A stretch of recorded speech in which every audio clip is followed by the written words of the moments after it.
friends, Heidi here from Rain Country. God is good all the time. And I'm here today to show you how to make turnovers. I'm mostly going to be showing blackberry turnovers here, but this will apply to any kind of fruit turnovers you want to make, be it cherry, apple, raspberry, and so on. Or even those dehydrated apples that you rehydrated by cooking in some kind of yummy juice like raspberry or cherry or whatever sounds good to you. So what you're going to need, let's start off with the ingredients for the turnovers. You're going to need about, I just say start off with 4 cups of fruit.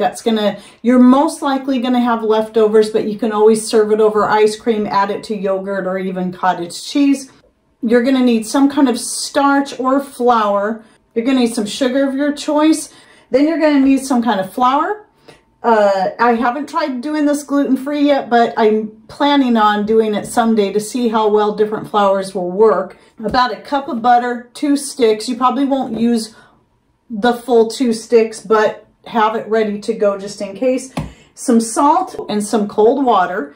And then as far as utensils go, you're definitely going to need a rolling pin, a spatula. I recommend a nice smooth spatula. I love using this particular one, this style, for doing turnovers with, and anything like that, pie crust and so on. A fork with the closest together tines that you can find. I believe in the video clips I'm going to be showing, I was trying a serving fork. I don't recommend going that way, but I already had it there, and so I decided to try using it, and I won't do that again. And then a sharp knife.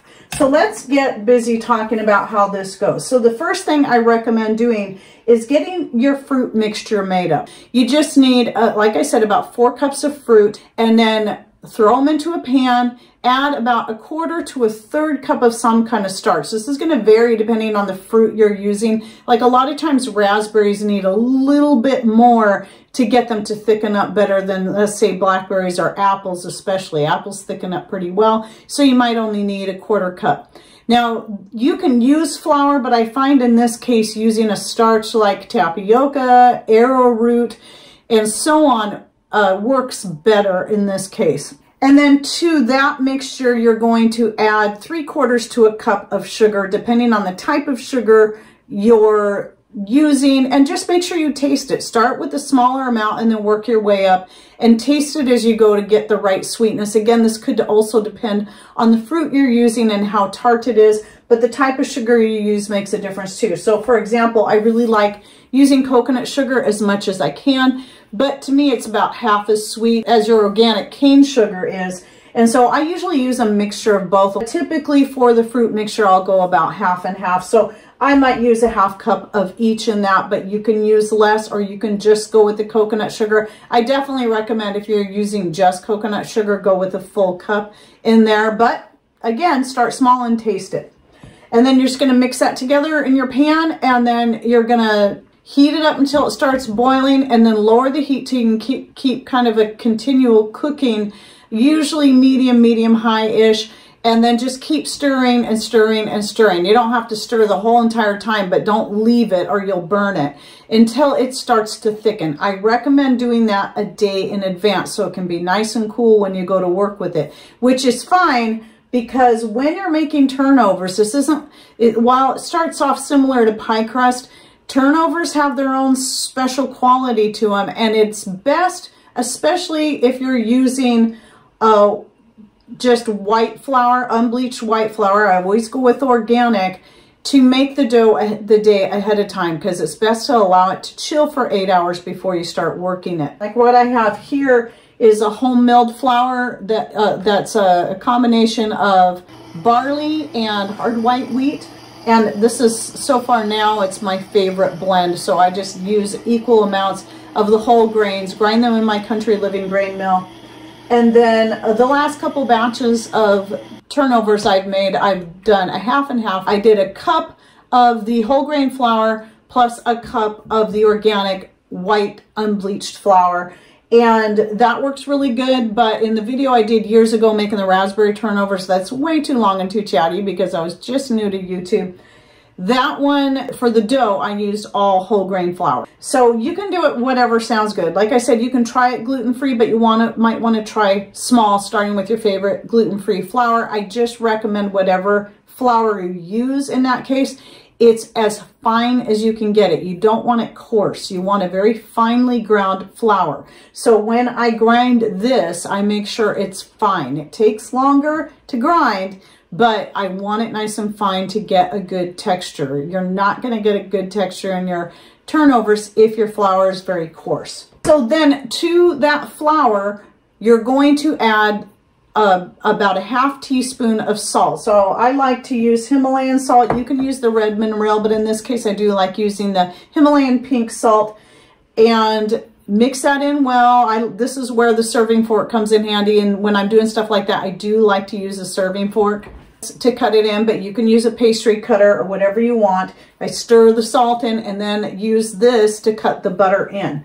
Basically all I'm doing is cutting the butter in. I just cut it, break it up small. Then I do the same thing when I make pie crust. My favorite way to really break it up tiny, the fat, is to use my fingers and rub, and then use my fingers and keep feeling it, because you're trying to get that fat broken up into the smallest little bits you can. That's important. And very evenly mix through your flour. And then rub, and then do this again. So we all have our own methods that we find work good for us. Sometimes I'll even rub it on the back of my hand, because the backs of our hands are more sensitive, and that way I can feel better the texture as I'm working with that dough. Sometimes I find when I use a whole stick, it just depends on the flour too and the flour combination. Sometimes I find it best just to add a little bit more flour if I'm using the whole stick, which is fine. I'd rather do it that way, add more flour so I can make more dough, than cutting back on the butter. So, but yeah, if you use the whole stick, you can always add a little bit more flour and just a tiny pinch of salt if you feel like it needs it. So then at that point, you're going to take some very cold water, just like you would with making a pie crust, and you're going to sprinkle that in there. Take your fork or whatever you're mixing it with and blend it in well, and just keep adding the cold water. It can be ice water. It doesn't have to be iced water though. I just use cold water. And just keep doing that until the dough really starts to pull together on its own just by stirring it. Then I will turn it out onto my board. A board is nice. A marble surface is also excellent for rolling out things like turnovers and pie crusts, but even just your regular Formica type countertop is fine too, your laminate. That will work too, as long as it's a nice smooth surface. Typically the colder it is though, the better when you're talking about this kind of stuff. And so when you're talking about wood like this, it's not that cold, but I've noticed very little difference. Here's the thing about turnovers, lots and lots of butter, and that's what makes them so tasty. So you're gonna take that dough and you're going to roll it out into a big old rectangle. Don't be concerned if the edges are all uneven and weird, because it'll start to even out the more you go. So just roll it out. You're going to want your rectangle, let's say about 12 by 18 inches. You want your butter at least at room temperature, because you want it nice and soft. So you're going to use that other stick of butter you have sitting there. You're going to start taking that and then spreading a thin layer of butter on 2/3 of that dough that you have laid out there. Then you're going to take the unbuttered piece, you're going to fold it over the center buttered section, and then fold the other buttered section over the top of that. Then you're going to roll all that out into a nice rectangle, again about the same size, and you're going to repeat that process. Buttering 2/3, fold and fold, and I recommend, you don't have to, but I do recommend doing that one more time. And then after I finish that, I just take that dough and then I just fold it over so I can fit it into a nice little glass container that I set in the fridge, and then let it chill for a time. If I start it early enough in the morning, I'll just give it a couple hours. When I'm using whole grain flours, I find that that's enough, especially if your kitchen is on the cooler side anyway, that should be fine. But if your kitchen is very, very warm, then you might want to let it set for 8 hours. Then, or even overnight. Overnight is fine. You can leave it for 24 hours if you want. It's not going to hurt it.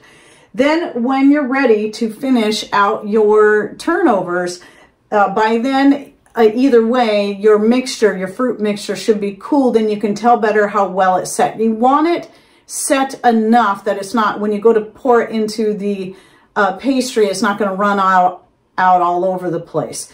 But of course, you don't want it to be too gelatinous either. Then what you're gonna do now is you're gonna take that dough and you're gonna divide it into 4 parts. Then you're gonna take each part, and each one of those parts is gonna make 2 turnovers. But it's easier to work with 2 at a time. And then you can stick the rest of that dough back in the fridge, especially if if your kitchen's really warm, so I can keep that chilled while you're working with the first 2 turnovers. And what I like to do, I always do extra when it comes to this because that's what just makes the dough so good. And I will roll that quarter of a chunk of dough out again. Make sure that you're flouring your surface really good, by the way.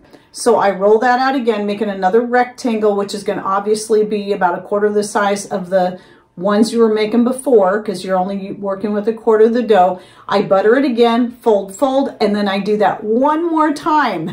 So I get it really well coated with lots of layers. That's how you get that flakier consistency, is all those layers of dough and butter and dough and butter. And then I'll cut that in half and then take each half and roll it into a nice square. I'd say about a 6-inch square. And since I don't measure the squares, I could possibly make some of them as big as 7 inches. They're not all the same. And now that you've got that square rolled out, one of the things I forgot to say to have on hand is a little bowl of water right next to you, nice clean water. You're going to take your finger or a pastry brush, and you're going to dip it in that water, and you're going to rub that along 2 of the edges of that square. I usually put about 1.5 spoonfuls of my filling into right at the center of that square, and then you're going to fold it over. Now you can fold it over so that it's a rectangle, or like I like to do, I like to fold it in a triangle so that I bring the 2 corners together. And if your edges don't perfectly line up, because maybe it wasn't a perfect square, you can just take your knife or the edge of your spatula and just trim it out to make it nice and neat. Then you're going to take your fork, and then you're just going to press around the edges and make sure you press them really good to hold that together. Then another very important step you want to take before you put it on your cookie sheet is taking a sharp knife. A small one's going to be the easiest to work with, and you're just going to put 2 to 3 vent holes in there. And I found that in the video, I believe I was only putting in 2. Sometimes I put in 3. I've noticed no difference in how well it vents if I use 2 or 3, but 3 is probably going to be best. The better you can get that to vent, the less likely they're going to blow out the sides, but they'll still most likely blow out the sides while they're baking. I like to use a good stoneware cookie sheet, whatever baking sheet that you have. I just prefer this, especially for things like this, because of the type of material it is. I think it just makes things turn out better. Cookies and turnovers and anything else that you're going to cook in there. And I usually put 4 of those per sheet like this. This is the larger size. And so I just put those on there. And then by this point, you should have made sure, and hopefully I put it in text already, to have your oven heated up to 350 degrees. And then you're going to bake it for about 20 minutes and check it. It might take up to 25 minutes to get the color you want. You just want to bake them until they're nice and golden on top. Or if you like them a little darker, let them bake a little bit longer, but keep a good eye on them. And again, as I said, you're going to have some that will just go ahead and explode out the side, no matter how careful you are to make sure you got the edges of that dough wet, and then you press it down with the fork. You're still going to have it blow out. So anyway, then you go to your refrigerator, you get out another chunk of the dough, repeat that same process, and then just keep doing that. And then you should end up with a total of 8 turnovers. It is kind of a long process with all the rolling and pressing and then, you know, needing those hours of allowing the dough to chill in between. It can be kind of long, but it's definitely worth it. Turnovers are Patrick's favorite thing, especially if it's either raspberry or blackberry, his 2 favorites. And usually every year, his birthday's in August, and usually every August I make him turnovers. And I was late this year because his birthday came and went, and I actually forgot. What a terrible wife, but I've made up for it because I've 3 times now. I've made blackberry turnovers. Twice was taking them to our friend's house, but he got some of those, of course. And then in between there, I made another batch just for him, so he got to enjoy the turnovers. So anyway, one of his favorite things. So I always try to make them every summer. All right, well, I think that's it. I think I covered everything I meant to cover. Go ahead and put your questions down below if you have any, or share with us what's your favorite kind of turnover to make. All right, well, thanks for watching. Take care, and God bless.